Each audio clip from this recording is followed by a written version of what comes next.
Hi friends, நான் உங்கள் ரிஸ்வான். அரசியலும் இருமலும் தளத்தில் சந்திக்கிறோம். இந்தியா உடைய ஆகஸ்ட் 15 இந்தியாவுடைய சுதந்திர தினம். பல்வேறு செய்திகளை நம்ம பார்க்க இருக்கிறோம். அதுக்கு முன்னால் சேனலை சப்ஸ்கிரைப் செஞ்சுங்க. ஏன்னா உங்களுக்காக தான் நம்ம வீடியோ பதிவிடுறோம். நம்மளுடைய பழைய சப்ஸ்கிரைபரும் நம்ம வீடியோக்களை பாருங்கள், புது சப்ஸ்கிரைபரும் நம்ம வீடியோ பாருங்கள். ஏதாவது குறைகள் இருந்தால் கமெண்டில் தெரிவிங்க, திட்ட வேணாம்.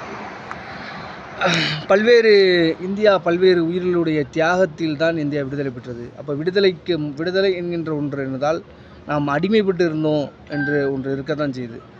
என்ன அடிமைப்பட்டு இருந்தோம் அப்படின்னு பார்த்தோம்னு சொன்னால், கிட்டத்தட்ட இந்தியாவை ஆங்கிலேயர் வருகைக்கு முன்பு முகலாய மாமன்னர்கள் கிட்டத்தட்ட இந்தியாவை ஒற்றுமை ரீதியாக 800 ஆண்டுகள் இந்த இந்தியா என்கின்ற நாடு இல்லாமல் அந்த நாட்டுகளை ஒருங்கிணைத்து முகலாய மாமன்னராக அங்கங்கு அவர்கள் தங்கள் இந்தியாவை வடிவமைத்து கொண்டிருந்தார்கள். ஆட்சியின் கீழ் இந்தியா முஸ்லீம், கிறிஸ்தவர்கள் எல்லாரும் ஒற்றுமையாக பயணித்து கொண்டிருந்த காலம். ஏனென்று சொன்னால், கிட்டத்தட்ட 800 ஆண்டு காலம் இந்தியாவை முகலாய மாமன்னர்கள் தொடர்ந்து ஆண்டிருக்கிறார்கள். எந்த சச்சரவுகளும் இல்லை, எந்த அதிகார பின்னணியில் உள்ள குழப்பங்களும் இல்லை.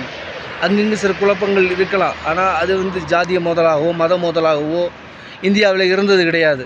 ஏன் 800 ஆண்டுகள் சிறப்பாக ஆட்சி செய்தார்கள். கோயில்களுக்கு மானியம் கொடுத்தார்கள். இந்துக்களுடைய வாழ்வில் ஒரு பாதுகாப்பு முறையில் ஒட்டுமொத்த இந்தியாவையும் அவர்கள் வைத்திருந்தார்கள்.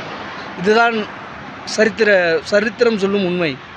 ஏன்னு சொன்னால், இன்றைக்கு அதன் பின் வந்த ஆங்கிலேயர்கள் இந்தியாவில் சில துரோகிகளின் கையிலிருந்து இந்தியா ஆங்கிலேயருடைய கைக்கு எப்படி வந்தது? வணிக ரீதியாக வந்த ஆங்கிலேயர்கள் இந்த நாட்டினுடைய வணிக வளமத்தை கொள்ளையடிக்க ஆரம்பிப்பதற்காக நாட்டிலே ஊடுருவினார்கள். சிறந்த தொழில் வணிகர்களாக இருந்த ஆங்கிலேயர்கள் தொடர்ந்து இந்தியாவின் பொருளாதாரத்தின் மீதும் மோகம் கொண்டார்கள். இந்தியாவை எப்படி பிரித்தாள வேண்டும் என்கின்ற கொள்கையை ஆங்கிலேயர்கள் நன்றாக அரசியல் தெரிந்ததால் கற்று வைத்திருந்தார்கள். ஆங்கிலேயர்களுடைய அந்த விஷமத்தனமான பிரித்தாளும் கொள்கைதான் இந்தியாவை பின்பு அடிமை நாடாக மாற்றியது. ஏன் முகலாய மன்னர்கள் அடிமையாக வைத்தில்லை, யாரையும் சக மனிதரை மன்னித்து வைத்திருந்தார்கள். அதனால் கிட்டத்தட்ட 800 ஆண்டுகள் வாழ்ந்த அந்த 800 ஆண்டுகள் இந்தியாவை ஆண்டு முடிஞ்சு எந்த பிரச்சனையும் இல்லாமல். ஆனால் இவர்கள் என்ன பண்ணாங்க? ஒவ்வொரு ஜாதிய மோதலையும் மத மோதலையும் தூண்டிவிட்டு இந்தியாவை தனக்கானதாக மாற்றிக்கொள்வதற்கு பல்வேறு சதி திட்டங்களை தீட்டி இந்தியாவில் உள்ள துரோகிகளை பயன்படுத்தி அவர்களிருந்த வெறியை பயன்படுத்தி அவங்க என்ன பண்ணாங்க? இந்தியாவை அடிமை நாடாக மாற்றினார்கள். வரலாறு சொல்வது அதுதான். இந்தியாவை ஆங்கிலேயர்கள் எப்படி கைப்பற்றினார்கள் என்று சொன்னால், வணிக ரீதியாக உள்ளே வந்த கிழக்கிந்திய கம்பெனி இந்திய நாடு முழுவதையும் ஊடுருவி இந்தியாவுடைய பொருளாதாரத்தை சீரழித்தது. அதே சமயத்தில் இந்தியர்களின் ஒற்றுமையை அவர்கள் சீர்கெடுத்தார்கள் என்று வரலாறு சொல்கிறது. அப்போது இப்படிப்பட்ட இந்தியா வெள்ளையர்களுடைய சிக்கி தவித்த காலம் எப்படி என்று சொன்னால், பொருளாதார ரீதியாகவும் சீரழிந்தது. அதே சமயத்தில் வணிக ரீதியாகவும் ஒற்றுமை ரீதியாகவும் இந்தியா பிளவுபட்டிருந்தது. அந்த ஒற்றுமையை பிரித்து தான் இந்தியாவை அவர்களால் ஆள முடிந்தது. அப்போது இந்தியர்களினுடைய ஒற்றுமையை சீர்குலைத்தார்கள். அங்கங்கு சீர்குலைத்து இருக்கிற இடத்தில் பவரை பயன்படுத்தி உள்ளே பூந்தார்கள். அது கிட்டத்தட்ட 200 ஆண்டுகள் இந்தியாவை ஆங்கிலேயர் ஆண்டு இருக்கிறார்கள். அதற்கு மேலே அவர்களால் ஆள முடியலை. ஏன்? இந்த 200 ஆண்டுகளும் அவர்கள் நிம்மதியாக இருந்தார்கள் என்று சொன்னால், அவர்கள் ஒரு காலத்திலும் இந்த 200 ஆண்டுகளில் நிம்மதியாக இல்லை. 800 ஆண்டுகள் ஆட்சி செய்த முகலாய மாமன்னர்கள் நிம்மதியாக இருந்தார்கள். அரசாங்கத்தில் எந்த பிரச்சனையும் இல்லை, எதிரி நாடு என்ன ஒன்றும் இல்லை, ஒரு பிரச்சனையை சந்திக்கலை. ஆனால் நிறைய பிரச்சனையை சந்திக்கலை. ஆனால் இந்தியரை ஆள நினைத்த ஆங்கிலேயர்கள் அவர்களால் ஒரு துளி கூட அவர்களால் நிம்மதியாக இருக்க முடியலை. ஏன்? இந்திய மக்களுடைய வீரம் அப்படி. சாதாரணமாக தன்னுடைய நிலையை அவர்கள் வீரம் அப்படி. ஒவ்வொரு நாளும் கிளர்ச்சி எழுந்தது, ஒவ்வொரு நாளும் பிரச்சனைகள் எழுந்தது. வெள்ளையர்களால் இந்தியாவை ஒரு காலத்திலையும் நிம்மதியாக அவரால் இருக்க முடியலை. அடிமைப்படுத்தினாங்க, அடித்தாங்க, உதைத்தாங்க. ஆனால் எவ்வளவோ கொடுமைகள் செய்தாலும் அங்கங்கு தோன்றிய தியாகிகளில் வீரத்தால், ஒரு பக்கம் சிப்பாய் கழகம், சிப்பாய் என்று சொன்னால் இந்து முஸ்லீம்களுடைய ஒற்றுமையை வெளிப்படுத்தியது தான் சிப்பாய் கழகம். வரலாற்றில் நாம் படிக்கிறோம். சிப்பாய் கழகத்தை படிப்போம். முதல் விடுதலை சுதந்திர போராட்டம்னா சிப்பாய் கழகம் தான் சொல்லுவாங்க. ஆனால் எதற்கு சொல்கிறார்கள்? அங்குதான் ஒரு கிளர்ச்சி ஏற்பட்டது. ஆங்கிலேயர்கள் கொண்டு வந்த அந்த தோட்டாக்கள் இருந்த பன்றி குழுப்பினால் இஸ்லாமியர்கள் அதை கடித்து துப்ப மாட்டார்கள், அது ஹராம் என்பதனால அதன் மூலமாக வெடித்த சிதறியது தான் சிப்பாய் கழகம். அதில் என்ன பிரச்சனை? இந்து முஸ்லீம் ஒற்றுமை இருந்தது. அந்த காலத்தில் நம்மளிடத்து அந்த ஒற்றுமை தான் நம்மை எதிரியை விரட்டுவதற்கு பயன்பட்டது. எல்லா இடங்களிலும் ஆங்கிலேயர் ஒற்றுமை பிரித்து கொண்டிருந்தார்கள். அதே சமயத்தில் சில இடங்களில் தியாகிகள் ஒற்றுமையை கொண்டாடி வந்தார்கள். அப்படி தான் நம்ம பார்க்குறோம். வரலாற்றில் இது உண்மைத்தன்மையோடு பயணிக்கிறோம். அப்போ ஒவ்வொரு காலகட்டத்திலும் சிப்பாய் கழகத்தில் ஏற்பட்ட புரட்சி தான் பிற்காலத்திலே பல புரட்சிகளாக வெடித்தது. அதே போன்று இந்தியர்களிலே முகலாய மாமன்னர்கள் எடுத்துக்கொண்டால் திப்பு சுல்தானை அவர்களால் எதிர்கொள்ள முடியலை.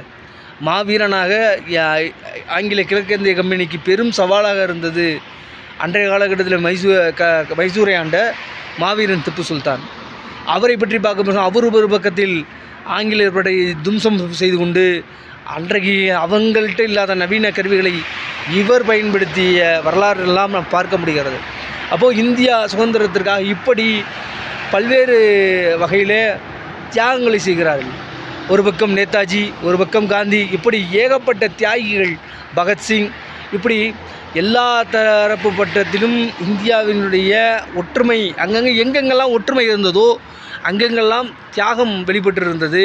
தியாகிகளின் உணர்வுகள் வெளிப்பட்டிருந்தது. மாவீரன் திப்பு சுல்தானை எடுத்துக்கொண்டிருந்தால் கடைசி உயிர் தன் பிள்ளைகளை இழந்த பிறகு கூட போர் செய்த ஒரு மாவீரனாக வரலாறு சொல்கிறது. அமெரிக்காவில் இன்றும் அவர் பயன்படுத்திய அணு ஆயுதங்கள், இவர் எப்படி இதெல்லாம் தயாரித்த என்ற தரமான மூளை இவருக்கு உண்டு என்பதை போர் வியூகங்கள் வகுப்பதிலே அவர் தந்தைக்கு நிகரான திப்பு சுல்தான் வரலாற்றிலே பல இடங்களிலே நம் கண்முன் நிற்கிறார்.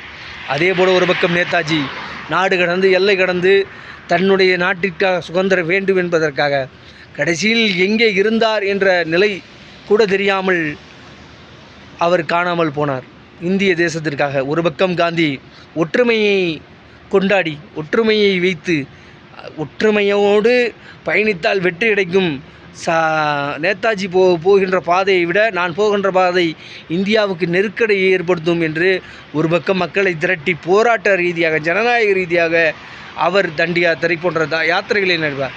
ஆனால் நாம் சிலரை மட்டுமே குறிப்பிட்டு சொல்ல காரணம் இருக்கிறது.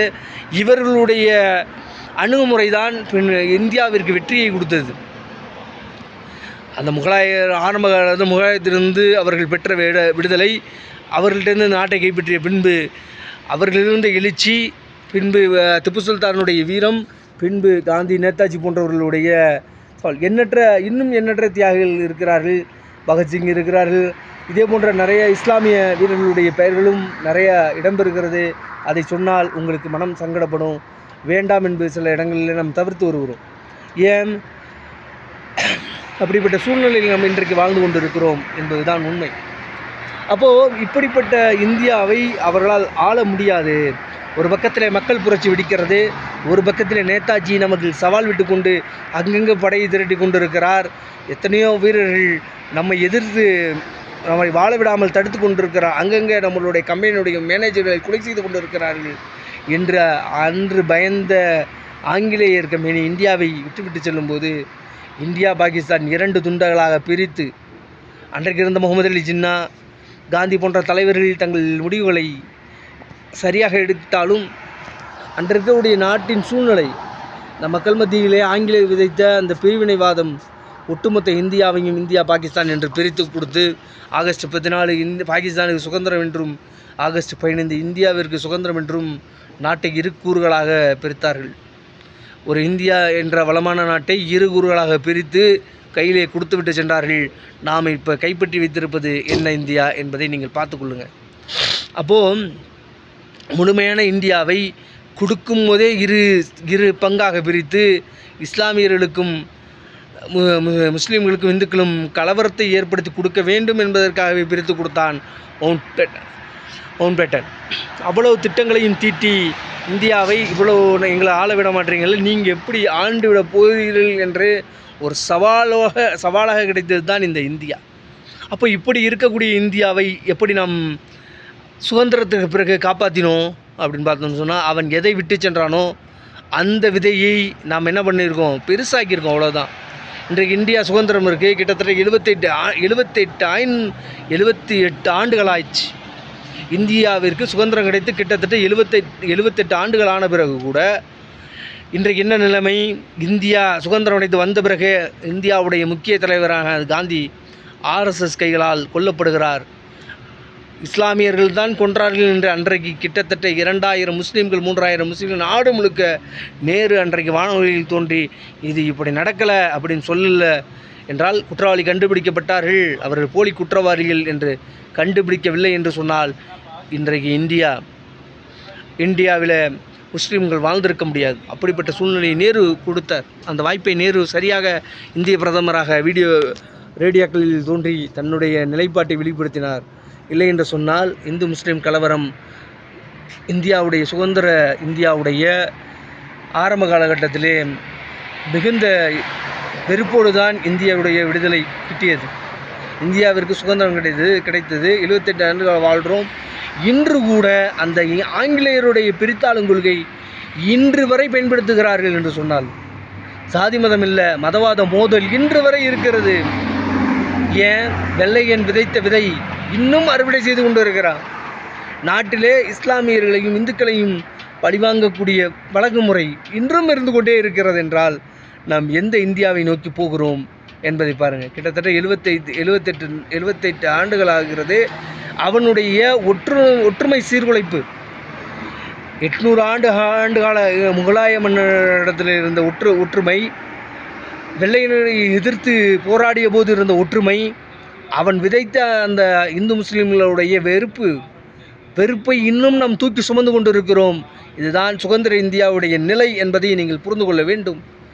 ஒவ்வொரு காலகட்டத்தில் தியாகிகளாக ஒற்றுமையாக பயணித்த நாம் பிற்காலத்தில் இன்றைக்கு வரையும் நாம் என்ன பண்ணுறோம்? இந்து முஸ்லீம் ஒற்றுமை சீர்குலைந்திருக்கிறது. மாமன் மச்சான்களாக இருந்தவர்கள் RSS முஸ்லீம் மோதல்களாக மாறி இருக்கிறது. RSS இந்தியாவில் 8 முறை தடை செய்யப்பட்ட ஒரு அமைப்பு.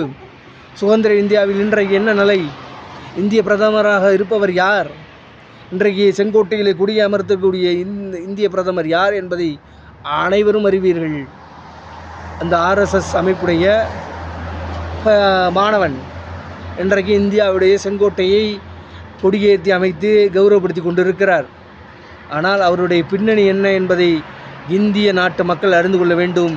இவர்கள் போன்றவர்கள் தகுதியற்ற தலைவர்கள், இவர்களை நீக்கி இந்தியாவை காப்பாற்ற வேண்டும். இந்தியா இன்னொரு சுதந்திர போருக்கு தயாராக வேண்டும் என்பதுதான் நம்மளுடைய வேண்டுகோள். ஏன்? இந்தியாவில் ஒரு ஒற்றுமை வேணும். என்ன சுதந்திர போர் வேணும் அப்படின்னு நீங்கள் நினைக்கிறீங்க ரிஸ்வான்? அப்படின்னா, நம்மள்ட்ட இருந்த ஒற்றுமை சீர்குலைந்திருக்கிறது. நார்மலாக இருந்த மனிதநேயம் சிதைந்திருக்கிறது. இந்து முஸ்லீம் கிறிஸ்டின் என்கின்ற அந்த உணர்வு இல்லாமல் அண்ணன் தம்பிகளாக நாம் பழகியிருந்த பழக்கம் இன்றைக்கு இந்துடா, அவன் இந்துடா, இவன் கிறிஸ்டின்டா, இவன் முஸ்லீம்டா என்கின்ற பாகுபாடும் வெறுப்பையும் சம்பாதித்து கொண்டு இருக்கிறோம். அதை மாற்றி அமைத்து காலத்திற்கேற்ப நாம் எதை நோக்கி பயணித்தோம், எங்கிருந்து வந்தோம், வரலாறு என்ன சொல்கிறது, வரலாறு நம்மை எப்படி ஒற்றுமையாக வைத்திருந்தது, எப்படி ஆங்கிலேயர் நம்மளை சிதைத்தான், இன்றைக்கு RSS எப்படி சிதைத்து கொண்டிருக்கிறது, தமிழகத்தில் RSS தாக்கம் வளர்ந்து கொண்டு இருக்கிறது. அதுதான் நம்மளுக்கு மிகுந்த வழியாக இருக்கிறது. இந்தியா முழுதும் வளர்ந்தாலும் தமிழகத்தில் வளரக்கூடாது. ஏன்? தந்தை பெரியார், டாக்டர் அம்பேத்கர் போன்றவர்கள் எல்லாம் பாடுபட்ட பூமியாக தமிழகம் இருந்திருக்கிறது. அப்போது யோசிச்சு பாருங்கள், வகுப்புவாத மோதல்களை இந்தியா விரும்பாது. எப்பொழுதும் இந்து முஸ்லீம்கள் ஒற்றுமையை தான் இந்தியா விரும்பும் என்பதை புரிந்து கொண்டு நாம் எதற்காக இந்திய சுதந்திரத்திற்காக பாடுபட்டோமோ அந்த சுதந்திரம் என்ன என்பதை மறந்துவிட்டு வாழ்கிறோம். சுதந்திரம் என்பதை மறந்துவிட்டு நம்மிடத்திலே வேற்றுமையோடு வாழ்ந்தால் நாம் வேற்றுக்கர்களெல்லாம் வாழ்ந்து கொண்டிருக்கிறோம் என்பதை புரிந்து கொள்ள வேண்டும். அன்பு சகோதரர்களே, நம்ம சொல்லக்கூடியது ஒன்று தான், ஒற்றுமை தான் நம்மை அசைக்க முடியாத சக்தியாக உருமாற்றும். ஆனால் RSS போன்ற அமைப்புகளிலிருந்து வந்தவர்கள் எப்படி நமக்கு ஒற்றுமை பாடம் புகட்டுவார்கள் என்பது தான் தெரியாது. நாடு ஒற்றுமையை சீர்குலைக்கத்தான் அவர்கள் வழிவகுப்பார்கள். எப்பொழுதும் ஒற்றுமையோடு இருக்க வேண்டும் என்பதுதான் உங்கள் ரிஜ்வானுடைய விருப்பமும் இந்தியாவுடைய விருப்பம்.